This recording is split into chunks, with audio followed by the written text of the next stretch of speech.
Hola, buenas tardes, mi nombre es Sebastián. Este es mi primer video para YouTube. Principalmente el objetivo de este canal consiste en hablar sobre algunas temáticas, que están emparentadas con la política, con la religión en muchos casos, y en otros casos también con la filosofía.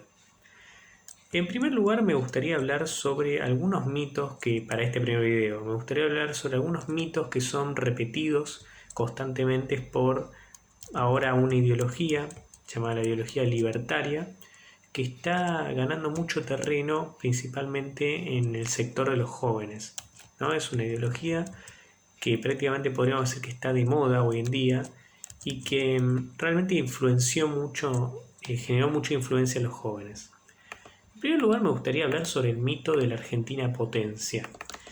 Usualmente los liberales repiten en varios medios de comunicación que la Argentina pasó a ser una potencia a partir de la aplicación de diferentes políticas económicas de índole libertaria, ¿no? Es decir, a partir de la generación del 80, a partir de 1880, se empezaron a aplicar una serie de medidas que correspondientes al libre cambio, que supuestamente generaron que la Argentina experimentara un crecimiento del PBI per cápita monumental. Bueno, en primer lugar tenemos que señalar que esta afirmación usualmente se basa en el estudio del Instituto Madison, que realizó una proyección.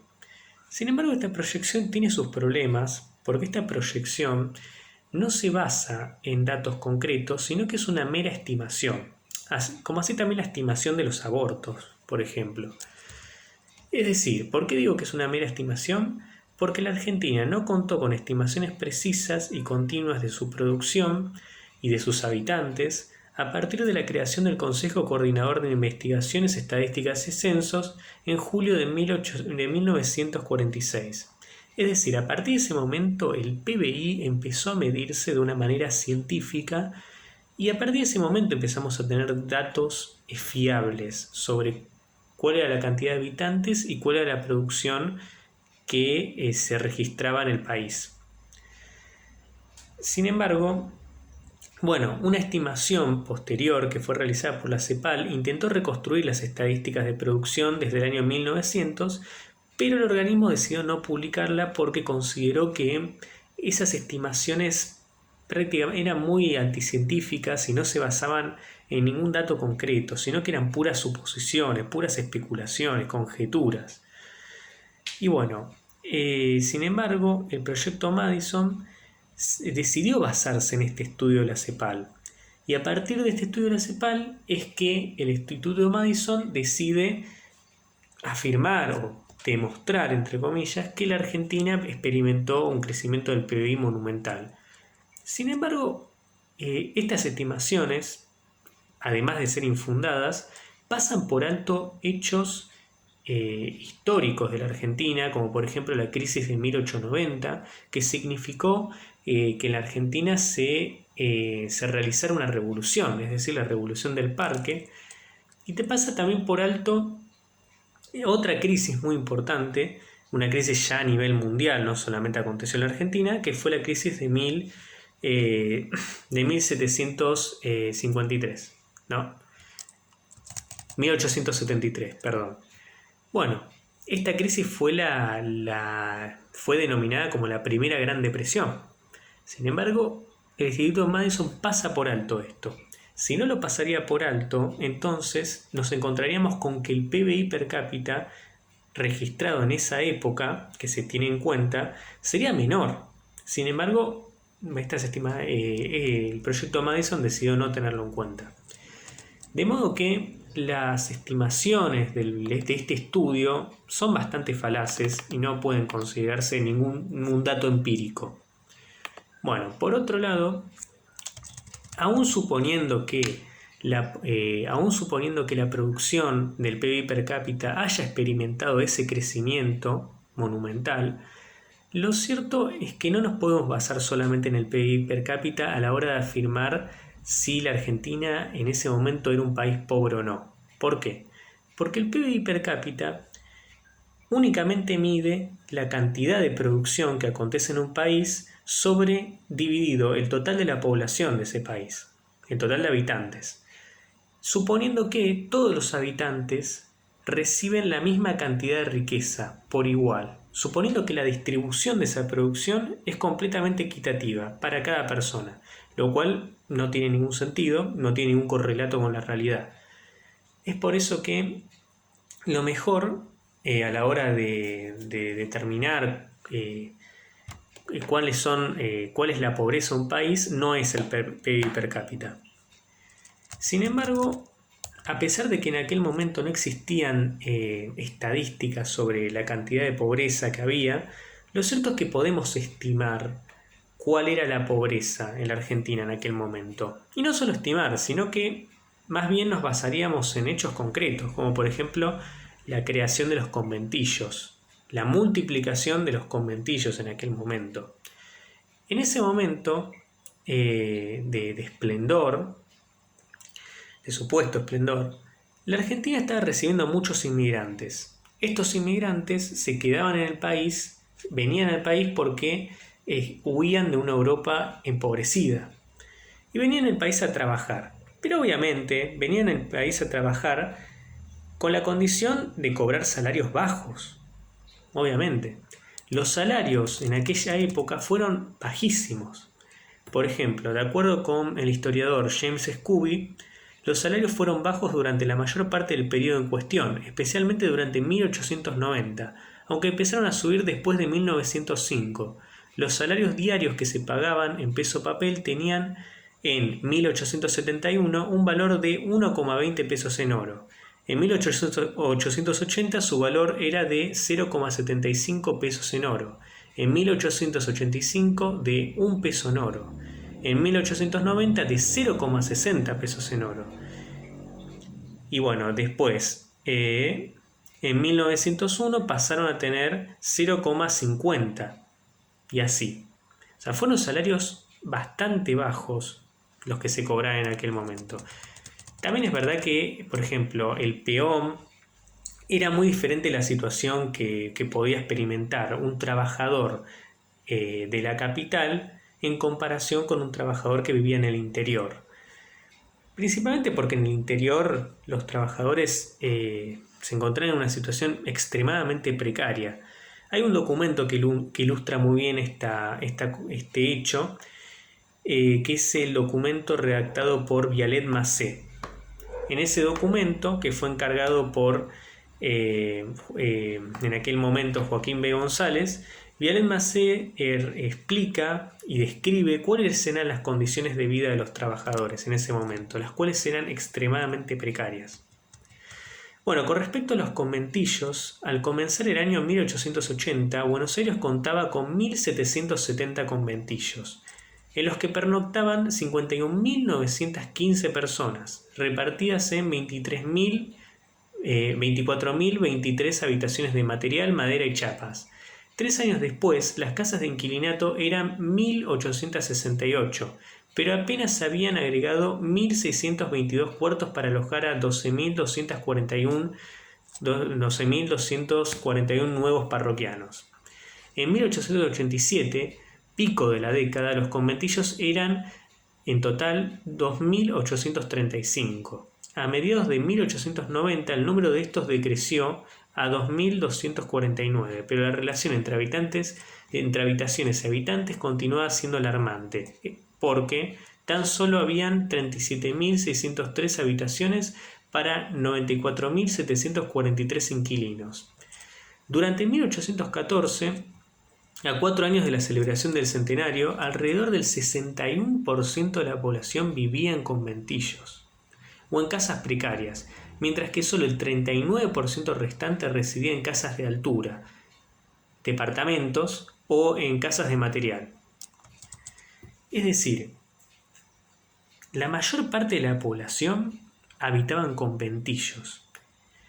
Y para los conventillos, si bien hoy en día, no sé, son pintorescos, digamos, en aquel momento vivir en un conventillo era terrible. Era terrible porque prácticamente eran villas, digamos, por así decir. Eran lugares inmundos para habitar, en los cuales las personas carecían de todo tipo de higiene, de condiciones sanitarias apropiadas, vivían hacinados. Y bueno, esto obviamente generó, este hacinamiento constante generó todo tipo de enfermedades, digamos, y de epidemias.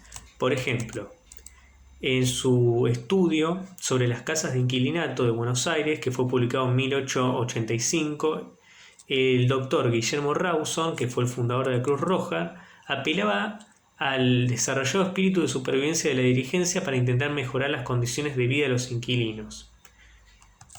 Y hablaba sobre estos conventillos, presentaba las mismas estadísticas que yo acabo de mencionar, y decía que los conventillos habían generado todo tipo de epidemias.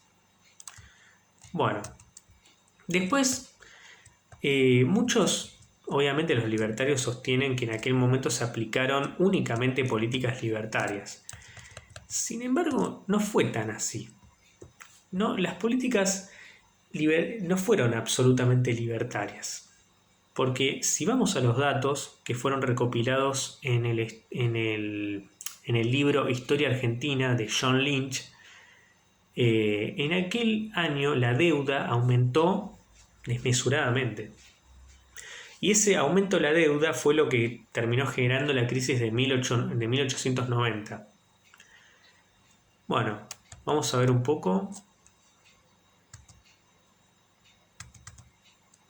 Claro, la emisión monetaria de ese periodo fue bastante elevada. Se emitieron 150 millones de billetes de $1 respaldados por oro, siendo que las reservas de oro apenas ascendían a las 76 millones.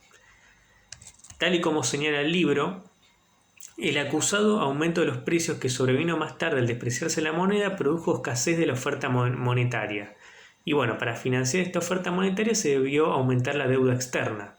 De acuerdo con el libro, la enorme deuda exterior en la que se incurrió en este periodo en 1885 subió a 300 millones en 1982, de 100 millones de pesos. Ese fue otro factor determinante de la crisis. El déficit en la balanza de pagos producido por la negativa relación de los términos de intercambio condujo a que la Argentina se endeudara para no perder sus reservas. El acusado, el gran déficit comercial también que generó el hecho de que nosotros compremos todo el tiempo bienes industriales y que Inglaterra en aquel momento nos comprara bienes agropecuarios, digamos, terminó generando un déficit. ¿Por qué? Porque los bienes industriales eran mucho más costosos que los bienes que nosotros exportábamos a Inglaterra. Es decir, que nosotros terminábamos perdiendo más dinero. Y encima, terminamos gastando más de lo que recibíamos. Y encima, nuestros productos agropecuarios que eran exportados a Inglaterra se vendían a precios internacionales en Inglaterra. Es decir, que en Inglaterra se vendían mucho más caros. Esos productos se vendían a un mayor precio. Es decir, que lo que hacía Inglaterra en aquel momento era comprarnos productos a bajo precio, productos agropecuarios a bajo precio, para después poder venderlos a un precio mayor. Es decir, que nosotros salíamos perdiendo siempre, digamos. Y bueno, eso generaba todo un déficit comercial que terminó ocasionando la necesidad de empezar a endeudarse para financiar ese déficit. Y finalmente esa deuda terminó explotando en 1890. Según el libro, el déficit comercial fue bastante considerable en aquellos tiempos. En el año 1882 el saldo era negativo, alcanzando el 0,9%.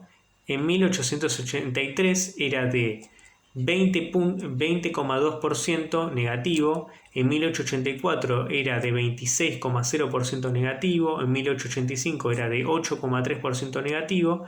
En 1886 era de 25,6% negativo, en 1887 era de 33,0% negativo, en 1888 era de 28,3% negativo, en 1889 era de 74,4% negativo y en 1890 llegó a los 41,4% negativo.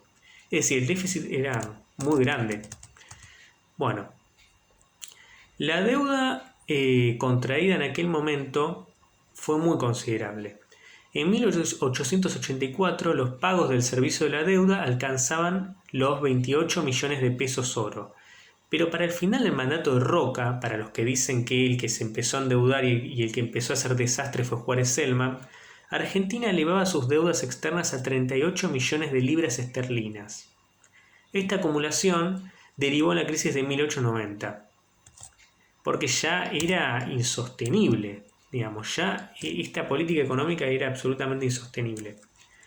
Bueno, siguiendo con los mitos liberales acerca de esta época, los mitos que suelen esgrimir los libertarios con respecto a esta época, los liberales también suelen afirmar que la Argentina no alcanzó el crecimiento económico de Australia, por ejemplo, a causa del peronismo.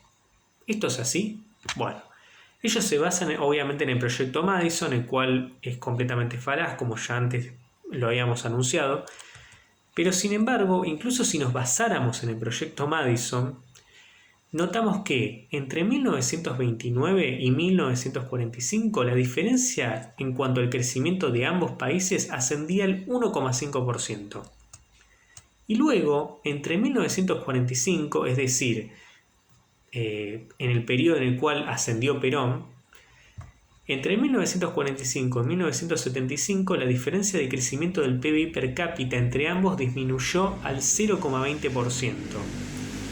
Es decir, que cuando asumió Perón, durante los años en los cuales Perón fue presidente, es decir, entre 1945 y 1955, y luego hasta que volvió a ser presidente en el 73, la diferencia de crecimiento de ambos países disminuyó.